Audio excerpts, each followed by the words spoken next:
السلام عليكم دراري الدريات. اليوم ان شاء الله غادي نهضروا على تيمه جديده وموضوع جديد اللي هو كيفاش تقدر تلقى الكرا في المانيا. وبيان سور غادي نجاوبوا على بزاف ديال الاسئله اللي خليتهم لي في ستوري ديال انستغرام باش نجاوبوا على التساؤلات ديالكم ونعدلوا شي فشي ونجمعوا كلشي بفيديو واحد وليتس جو.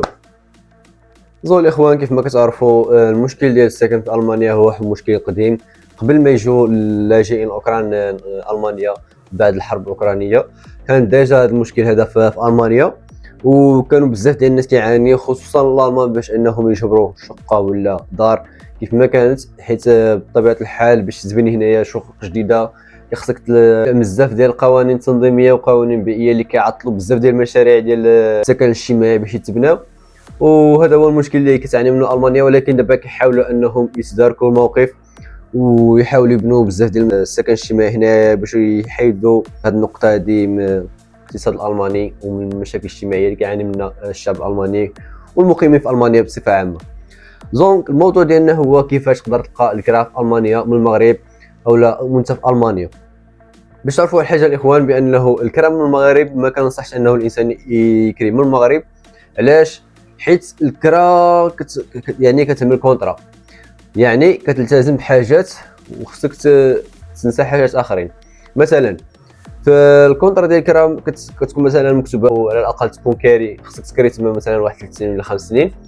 وبيان سور ترى شنو هما النيفن كوستن، يعني المصاريف الاضافيه اللي تقدر تزاد لك في الكونطرا ديال الكرا، واش غيتزادوا شي حاجه من بعد، واش كاين شي حاجه في العقد كتقول بانه مثلا خصك تخلص شي حاجه الا تهرسات ولا شي حاجه الا تخسرات، واش كتعني واش كاين شي حاجه في الكونطرا كتقول انه مثلا كيكري لك الدار يقدر يزيد عليك شي مصاريف اخرى في حاله انه اذا شاف بانك كتستهلك مثلا بزاف ديال الغاز وبزاف ديال الشطخوم اللي هي الكهرباء وبزاف ديال الماء.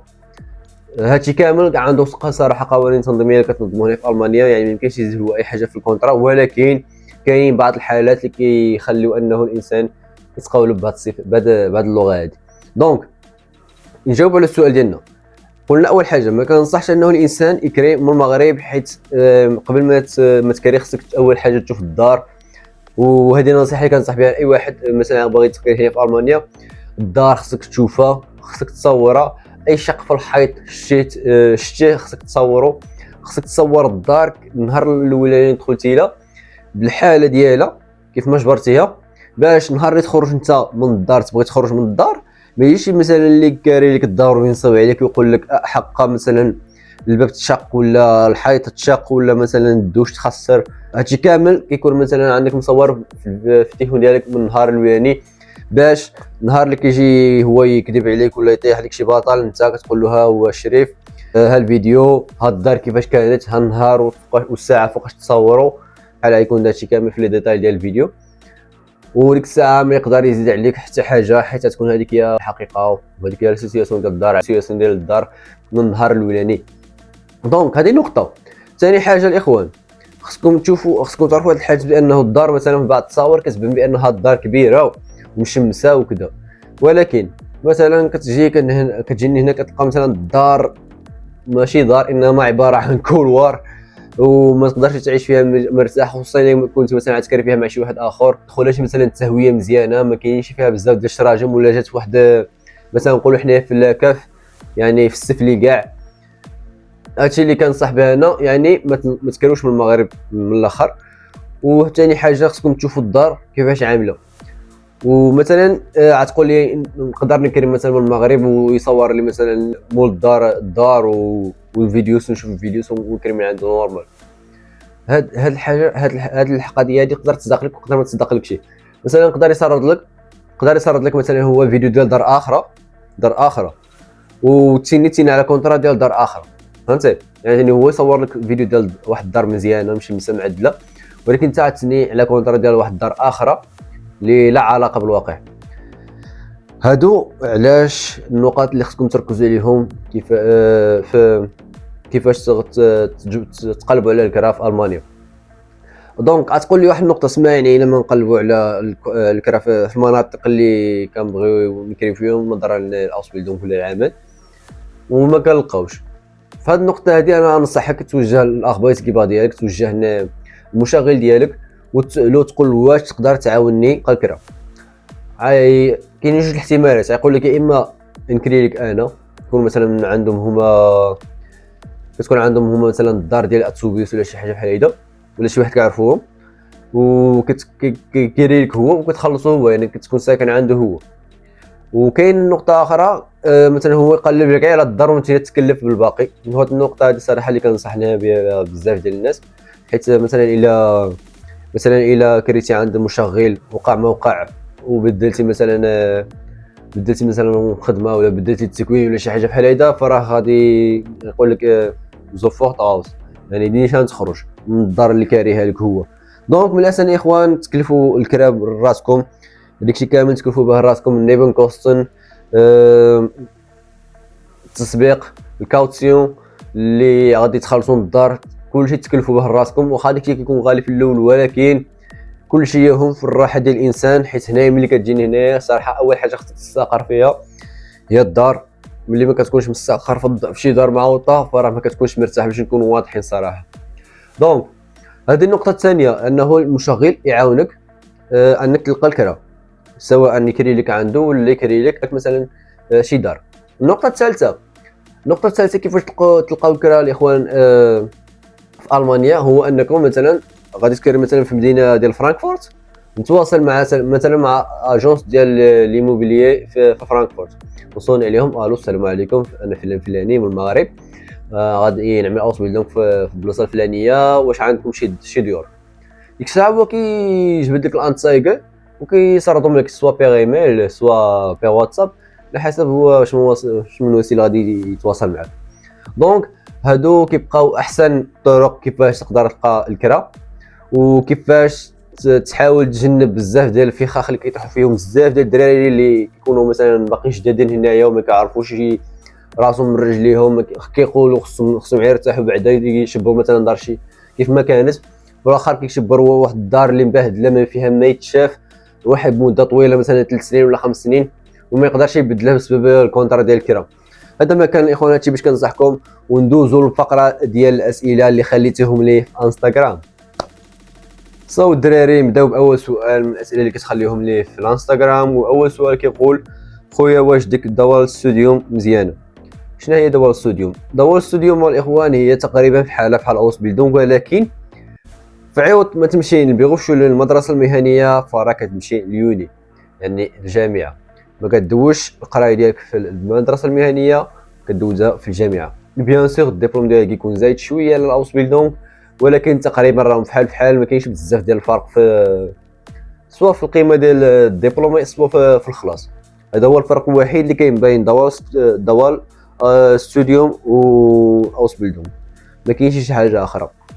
ندوزو للسؤال الثاني كيقول خويا اش بان لك نعاود بيتس فاي بالفوربرايتسون 3 شهور من بعد ندوز في غوت دايناماينو.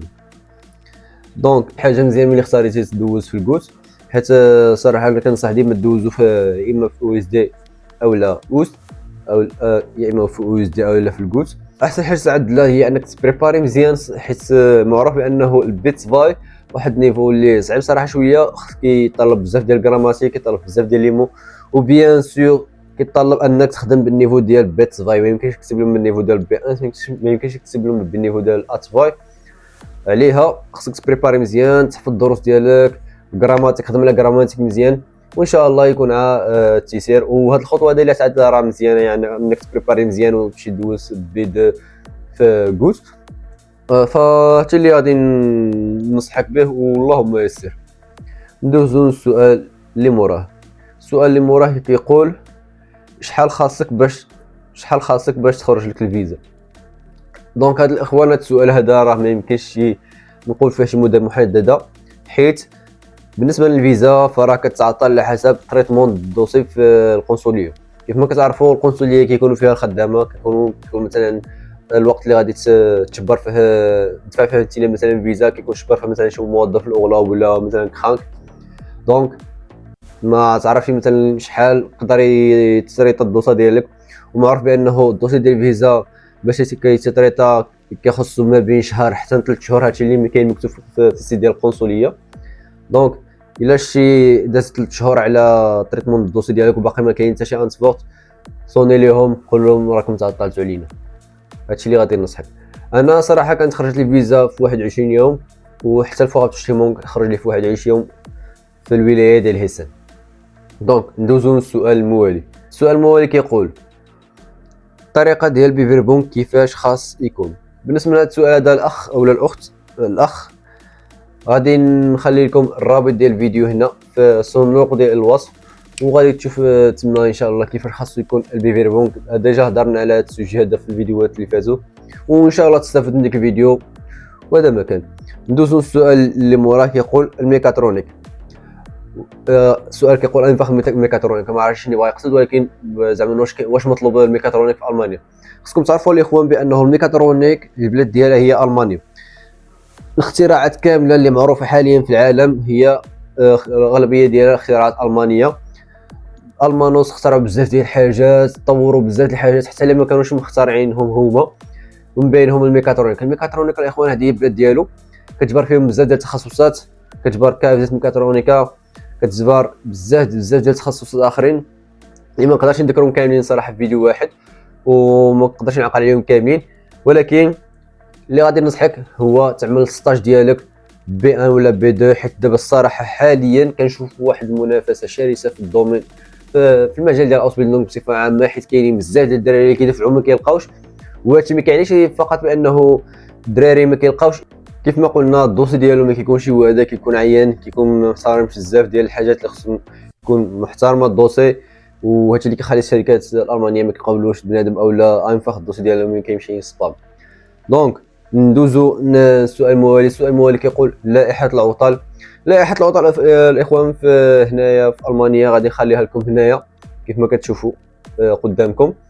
وهادشي ما كان. هادو هما الاسئله اللي خليتهم لي في انستغرام. عندكم شي اسئله اخرين خليهم انفو في الكومنتاريوس.